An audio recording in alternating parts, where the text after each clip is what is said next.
Well, I will thank you very much. I would like to thank the organizers for inviting the Minister of Foreign Affairs.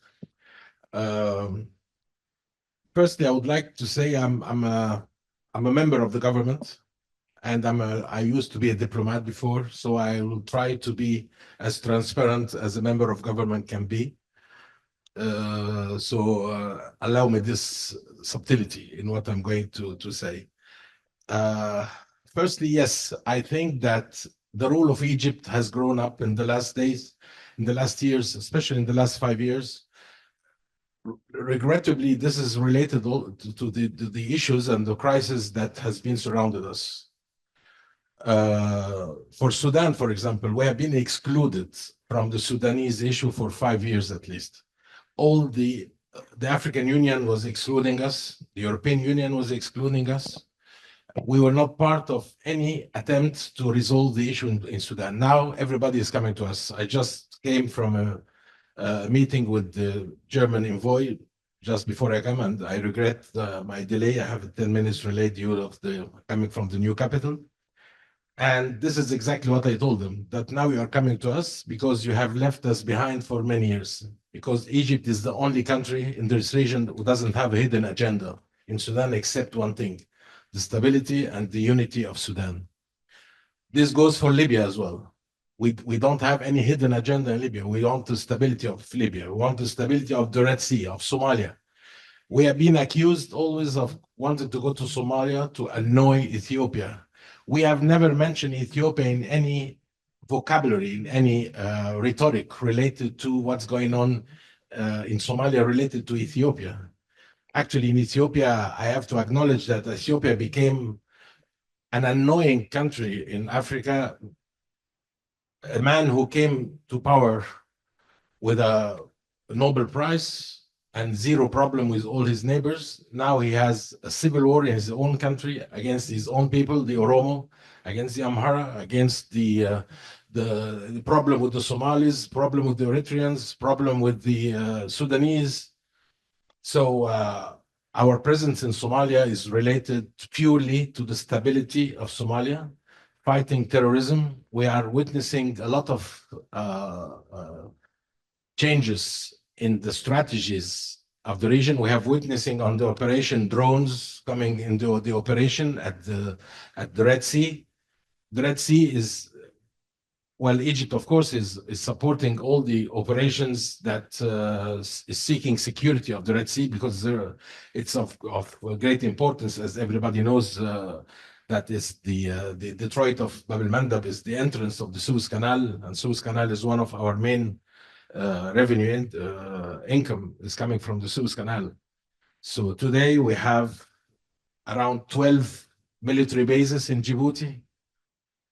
We are witnessing a lot of militarization of the Red Sea. We are witnessing drones. We are witnessing Shabab in Somalia, witnessing Al-Houthi in Yemen. So yes, regrettably, the role of Egypt had grown because of the crisis in the region, but really we want to go beyond this. Egypt believes that we are going through a world of a multipolar world, where the balance of power is going to the Indo-Pacific area. Now the Indo-Pacific region now became the GDP of the 60% of the international GDP is coming from the Indo-Pacific area. Growth is growing more in the Indo-Pacific area.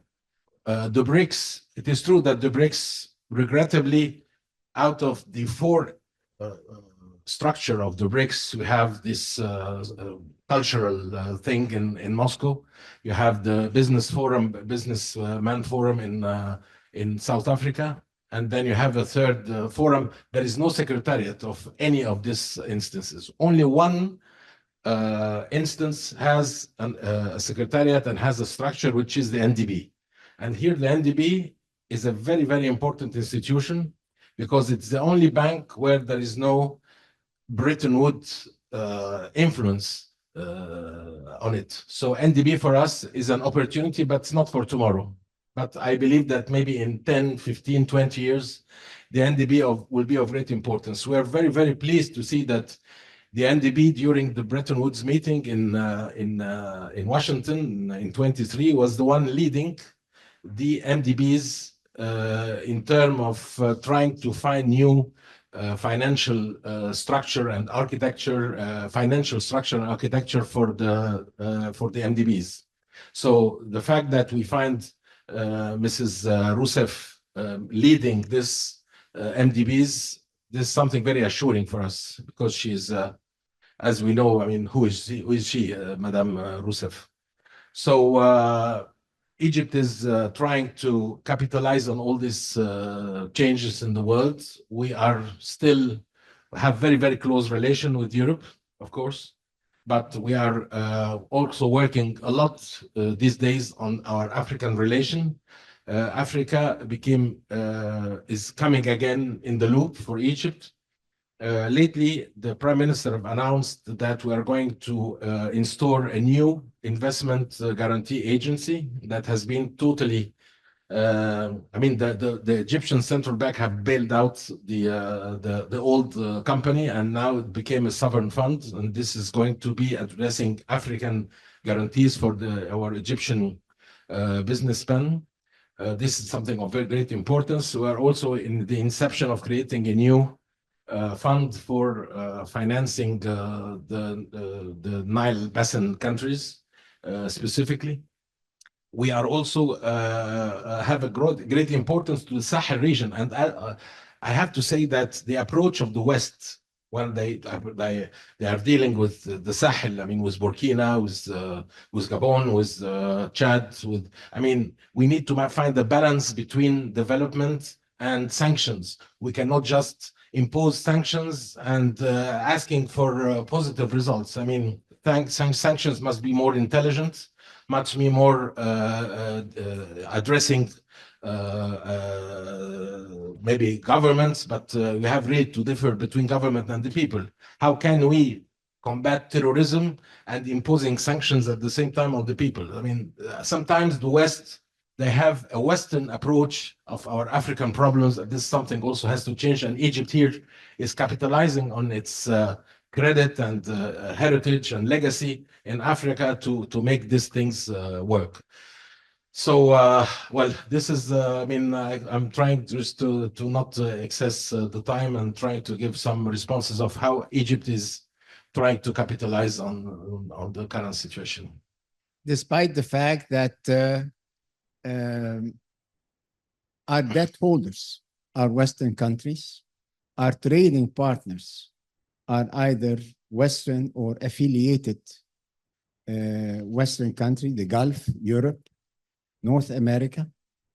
So again, you know, on the interim basis, what your Excellency is trying to say is we're trying to deal opportunistically with what's happening, but strategically speaking, which way would we be leaning for the sake of our economy? Well, for the sake of our economy, I mean, you know, the European Commission has lately came to Egypt with a big package. Of course, nothing is for free. So there is this 7 billion package, 7 billion euros package that has been offered to Egypt, of course, on different tranches and with a lot of conditionalities and blah, blah, blah.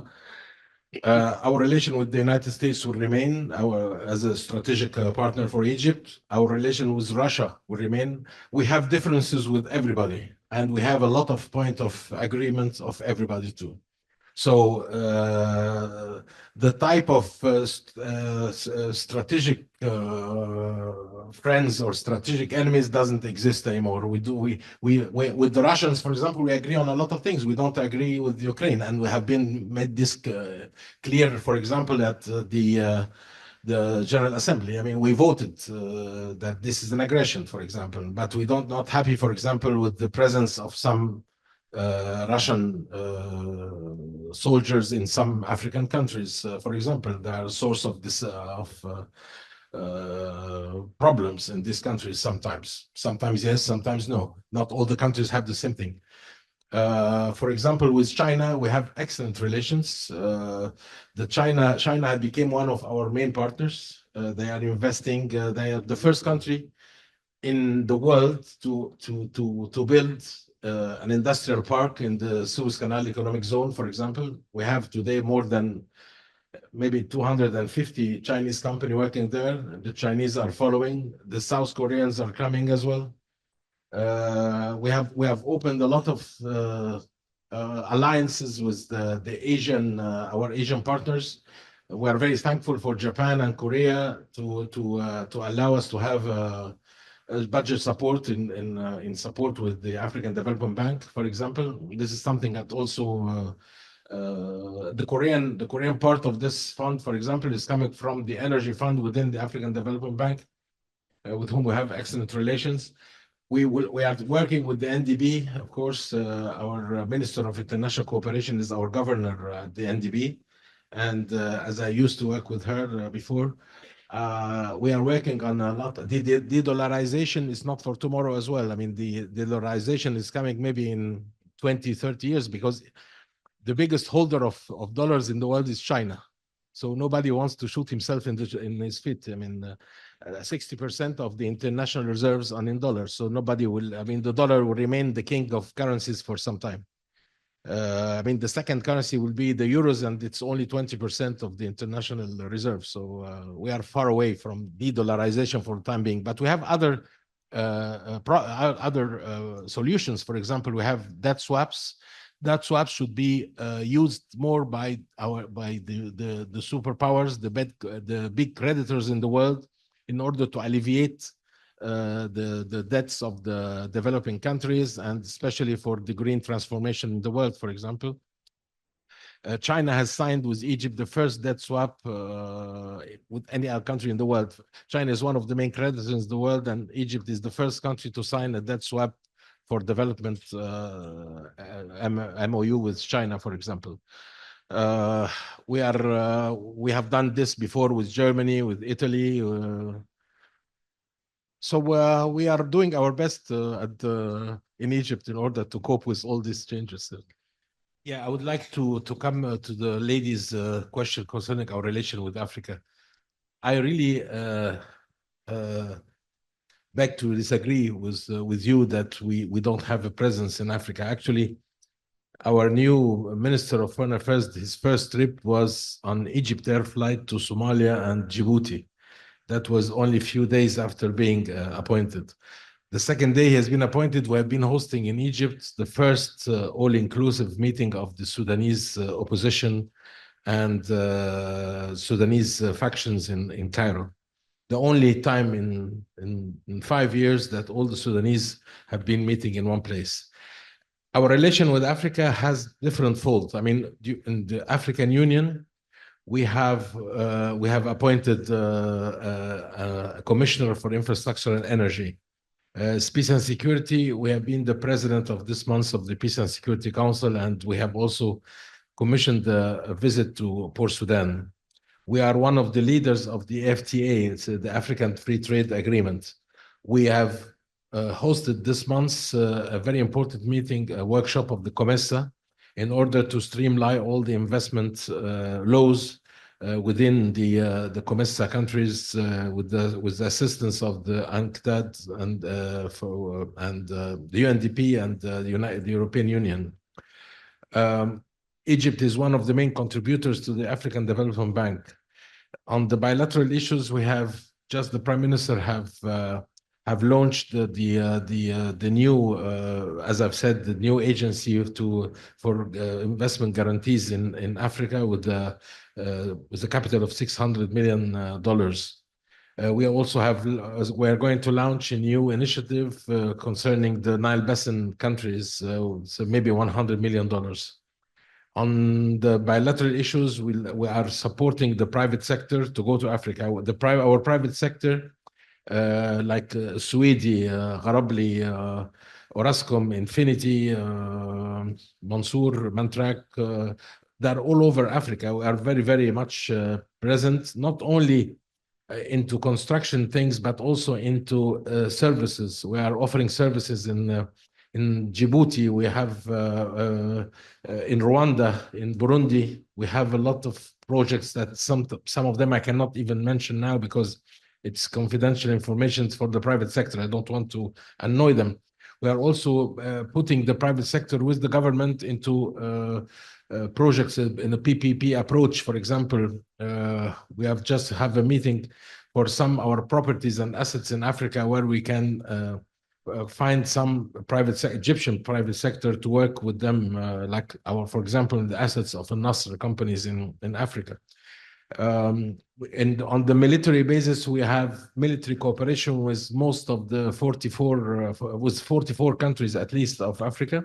We have hospitals in a lot of countries. We have a dialysis section in Addis Ababa in Black Lion Hospital. We have a hospital of Dr. Magdi Aoub in Rwanda. We have 2 hospitals in the making in DRC.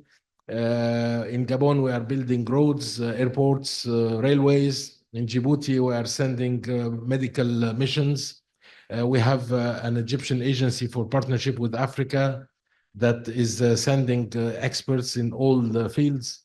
So this is, I mean, in a nutshell, what we are doing with Africa. Of course, I mean, we are a country. We are not a rich country, and we don't have a lot of capabilities. So we are working a lot these days with the private sector, and you are going to witness in the coming months a lot of projects that are launched with the assistance of the private sector in Africa. Big projects. Thank you.